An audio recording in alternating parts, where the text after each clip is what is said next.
Smartphone, internet আর প্রযুক্তি পণ্যে এখন ছেয়ে গেছে দেশ। অর্থনীতি ও সার্বিক উন্নয়নে এর বড় ভূমিকা থাকলেও অপরাধমূলক কাজে সম্পৃক্ততা বাড়ছে দ্রুত গতিতে, যার অন্যতম হল অনলাইন জুয়া। তবে এই কার্যক্রমে তরুণদের আসক্তির কথা আলোচিত হলেও ভিন্ন ও ভয়ঙ্কর তথ্য দিল BFIU। প্রতিবেদনে বলা হয়, বেটিং, গেমিং, ক্রিপ্টোকারেন্সি ও প্রতারক ভিত্তিক আর্থিক নেটওয়ার্কে ভয়াবহভাবে জড়িয়ে পড়েছেন গৃহিণীরা, যাদের মাধ্যমে 2024-25 অর্থবছরে জমা ও উত্তোলন মিলিয়ে মোট লেনদেন হয় 700 কোটি টাকা। আরও আশঙ্কার খবর হলো, কৃষক ও জেলেরাও জড়িয়েছেন এই কাজে। লেনদেনের বিচারেও তারাও আছে তৃতীয় অবস্থানে। বাদ যাননি শিক্ষার্থী, ফ্রিল্যান্সার এবং প্রযুক্তি কর্মীরাও। আমরা কিন্তু যে সকল জুয়া, যে সকল পর্ন অ্যাপস বেসড, সেগুলোকে রোধ করতে আমরা এখনো সমর্থ হইনি।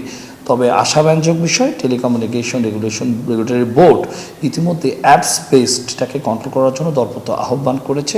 প্রতিবেদনে বলা হয়, এ ধরনের কার্যক্রমে সন্দেহজনক লেনদেন ছিল প্রায় 2000, যা বছরে বেড়েছে 21 গুণ। আর মোবাইল ফাইন্যান্সিয়াল সার্ভিস ব্যবহার করে জমা ও তোলা হয় প্রায় 10,000 কোটি টাকা। এতে ব্যবহার করা হয় 6,000 ব্যাংক অ্যাকাউন্ট। আমাদের একটাই, আমরা কোনো দল, মত, কোনো ব্যক্তির দিকে আমরা তাকাবো না, আমরা দেখবো অ্যাকশনের দিকে। বিশ্লেষকদের মতে, স্মার্টফোনের সহজলভ্যতা ও ডিজিটাল পেমেন্ট ব্যবস্থার বিস্তার অনলাইন জুয়া বৃদ্ধির পেছনে বড় কারণ, যা নিয়ন্ত্রণ করা না গেলে অর্থ পাচারের মতো আশঙ্কা করছেন প্রযুক্তিবিদরা। জুয়ার সার্ভারটা থাকে দেশের বাইরে, সেই সার্ভারের তথ্য যদি আমাদের দেশে না আসে সাইবার ট্রাইব্যুনালে, তাহলে কিন্তু ট্রায়াল করা যাবে না। তখন আবার জামিন হচ্ছে, জামিন হওয়ার পর তারা আবার একই অপরাধে দ্বিগুণ বেগে জড়িয়ে পড়ছে।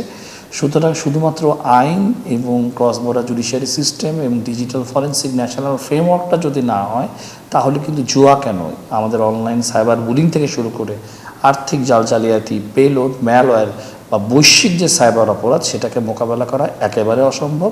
আর্থিক খাতে সুরক্ষা নিশ্চিতে গোয়েন্দা সংস্থাগুলোকে আরও তৎপর হওয়ার তাগিদ বিশেষজ্ঞদের। মিসবাহ হাসান, 71, ঢাকা।